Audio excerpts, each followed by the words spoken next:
সাৱধান ফুলতেও নাখাব এই 5বিধ মাছ এই 5বিধ মাছ খালে আপোনাৰ শৰীৰৰ হ'ব বৃহৎ ক্ষতি লগতে এই 5বিধ মাছ খালে ভুগিব লাগিব ভয়ংকৰ ৰোগত অৱশ্যে সকলো মাছ আপোনাৰ শৰীৰৰ বাবে একেবাৰে উপকাৰী নহয় কিছুমান মাছ খালে শৰীৰৰ অপকাৰ হোৱাৰ পৰিৱৰ্তে অত্যন্ত ক্ষতি হ'ব পাৰে এই মাছ আপুনি খোৱাৰ পূৰ্বে 100 বাৰ চিন্তা কৰক এই মাছবোৰ খালে শৰীৰত বিষক্ৰিয়া হ'ব পাৰে বুলি পুষ্টিবিদসকলে সকিয়াই দিছে গতিকে এই সকলোবোৰ মাছ যিমান পাৰি এৰাই চলিব লাগে অনলাইন স্বাস্থ্য প্ৰশিক্ষক প্লেটফৰ্ম নিউট্ৰিচেন্সৰ পৰামৰ্শ অনুসৰি ৱালেয়াছ ব্লেনে কৈছে নিয়মীয়াকৈ মাছ খোৱাৰ ফলত স্বাস্থ্যৰ বাবে বহু উপকাৰ হ'ব পাৰে কিন্তু এইটো মনত ৰখাটো গুৰুত্বপূৰ্ণ যে কিছুমান মাছ বেছিকৈ খালে কিছুমান স্বাস্থ্যজনিত সমস্যাত ভুগিব পাৰে ডাঙৰ মাগুৰ মাছ বজাৰলৈ গলেও ডাঙৰ আকাৰৰ মাগুৰ মাছ কিনাৰ পৰা বিৰত থাকক পাৰিলে সৰু মাগুৰ মাছ কিনিব কাৰণ বেছিভাগ ক্ষেত্ৰতে মাছৰ শৰীৰত বহু ধৰণৰ হৰমন বেজিৰি মাছৰ আকাৰ সোনকালে বৃদ্ধি কৰা হয় যেটো সকলোৰে বাবে অতি ক্ষতিকাৰক এইবোৰ মাছত বিপজ্জনক ৰাসায়নিক পদাৰ্থ যিয়ে শৰীৰত প্ৰৱেশ কৰাৰ পিছত ক্ষতি কৰে তদুপৰি গুৰুতৰ ৰোগত আক্ৰান্ত হ'ব পাৰে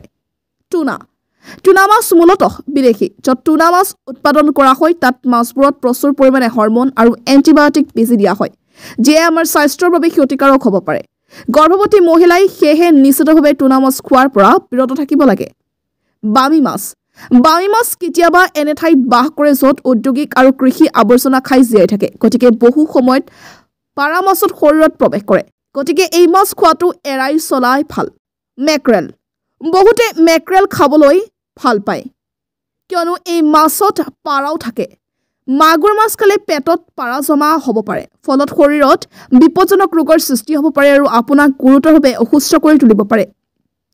পেংগাছ মাছ বিষাক্ত কীটনাশকে ধৰি বিভিন্ন ৰাসায়নিক সাৰ ব্যৱহাৰ কৰি সোৱাদ আৰু উৎপাদনশীলতা বৃদ্ধি কৰা হয় অধ্যয়নত দেখা গৈছে যে এই মাছ খোৱাৰ ফলত কেন্সাৰ হ'ব পাৰে গতিকে চিকিৎসকে পৰামৰ্শ দিছে যে সুস্থ স্বাস্থ্যৰ বাবে এই মাছ খাব নালাগে তেলাপিয়া বজাৰলৈ গৈ ধুনীয়া আৰু ডাঙৰ আকাৰৰ তেলাপিয়া মাছ খোৱাৰ পূৰ্বে সাৱধান হওক এই মাছত প্ৰচুৰ পৰিমাণে ক্ষতিকাৰক চৰ্বি থাকে যিয়ে শৰীৰত কলেষ্ট্ৰলৰ মাত্ৰা বৃদ্ধি কৰে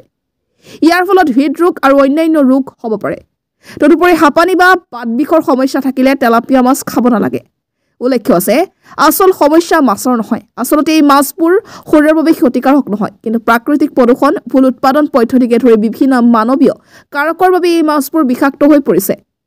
ডিসক্লেমাৰ এই প্ৰতিবেদন কেৱল সাধাৰণ তথ্যৰ বাবেহে গতিকে সবিশেষৰ বাবে সদায় বিশেষজ্ঞৰ পৰামৰ্শ লওক